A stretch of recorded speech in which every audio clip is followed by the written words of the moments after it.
Cybersecurity is not just protection, it's risk management in a connected world. At its core, cybersecurity is about protecting systems, networks, and data from attacks. But that definition is only the starting point. Because cybersecurity isn't just technical, it's behavioral, structural, continuous. Every device connected to the internet is a potential entry point for malicious activity. Every user is a potential vulnerability. Every system is a potential target. And the objective is not to eliminate risk, that's impossible. The objective is to manage it, reduce the likelihood of attacks succeeding, limit the impact when they do, recover as quickly and effectively as possible. That is what cybersecurity really means in practice. Most people imagine cybersecurity as something purely technical. Firewalls are blocking traffic, antivirus scanning files, hackers are trying to break into systems. And while those things exist, they are only one part of a much larger picture. Most real-world attacks do not rely on breaking through strong systems. They rely on going around them. They rely on human behavior. The biggest vulnerability isn't code, it's people. Attackers often choose the easiest path, and the easiest path is rarely technical, it's psychological. This is where social engineering comes in. Social engineering is the art of manipulating people into giving up access. Instead of hacking a system, the attacker convinces someone to open the door. This could be through emails, phone calls, fake websites, impersonation. The attacker creates trust or urgency. They make something feel real and immediate. For example, your account has been compromised. Click here to secure it now. Payment failed. Update details immediately. These messages are designed to trigger emotion, fear, urgency, curiosity. And when people react quickly, they often skip verification. That's when mistakes happen. They click on a malicious link. Cyber threats come in many forms, but they all serve a similar purpose. They aim to gain access, control, or information. Understanding how they work makes them easier to avoid. Viruses and malware.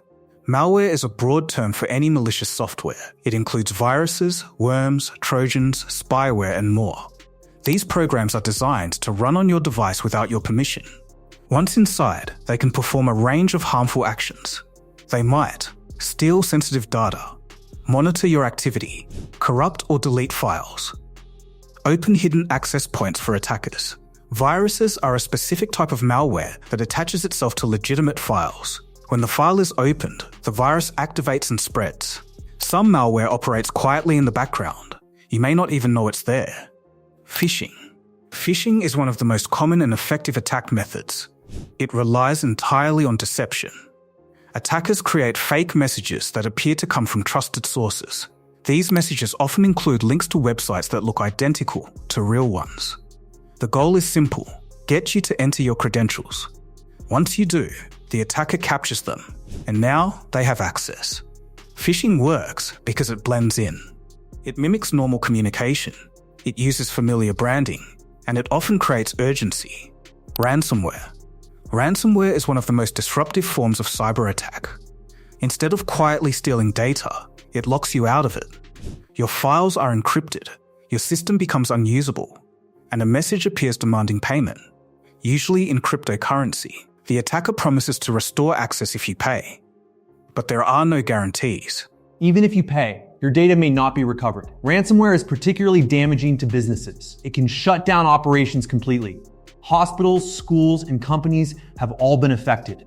The key defense against ransomware is preparation, backups. If you have secure, up-to-date backups, you can restore your data without paying.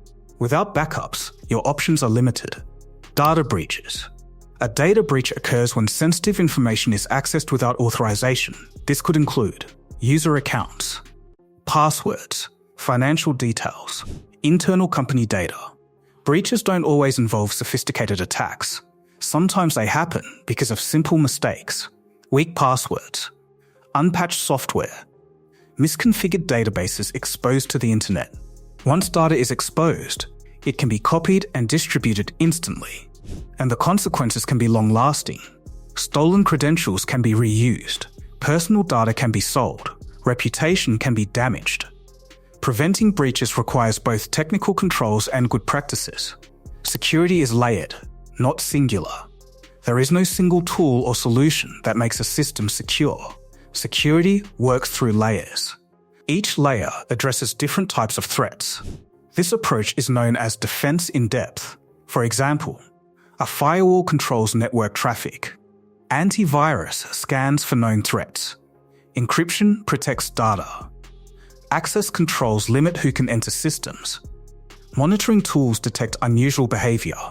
Each layer has strengths and weaknesses, but together they create a more complete defense. If one layer fails, another can still provide protection. This is essential because no system is perfect. Authentication is the front line. People reuse them, choose simple ones, or fall for phishing attacks. This is why multi-factor authentication is so important. It adds additional layers of verification.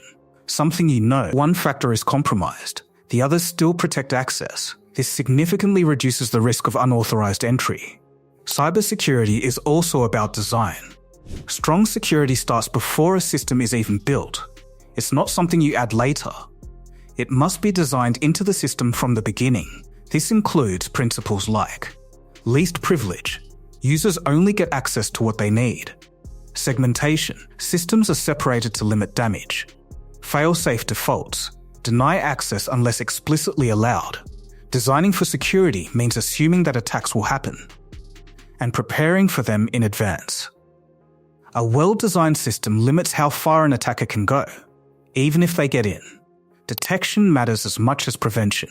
No matter how strong your defenses are, some attacks will get through. Unexpected system behavior. Attackers often try to remain hidden. They move slowly, avoiding detection. Monitoring brings those activities to light. Without detection, an attacker could remain inside a system for months.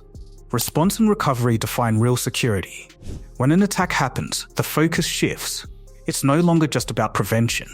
It's about response. This includes containing the attack, identifying what was affected, fixing vulnerabilities, restoring systems. A strong response plan reduces damage. It ensures that the situation is handled quickly and effectively. Recovery is equally important. Systems must be restored. Data must be recovered. Operations must continue. This is why backups, incident plans, and testing are essential. Security is not just about stopping attacks, it's about surviving them. Cybersecurity is continuous. Security tools must be maintained. Users must be trained. Awareness must be reinforced. Without continuous effort, security weakens over time. The role of the user. Technology alone cannot ensure security. User behavior plays a critical role. The goal is resilience, the ability to continue operating despite threats. To absorb attacks, to recover quickly, to adapt and improve.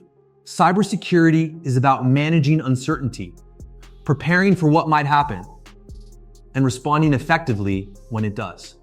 Final truth. Cybersecurity is not just about technology.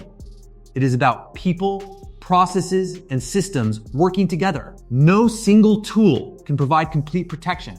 No system is completely safe.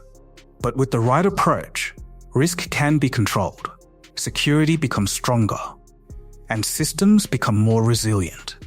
In a world where everything is connected, security isn't optional. So if this opened your eyes, like, subscribe, and tell me what surprised you most.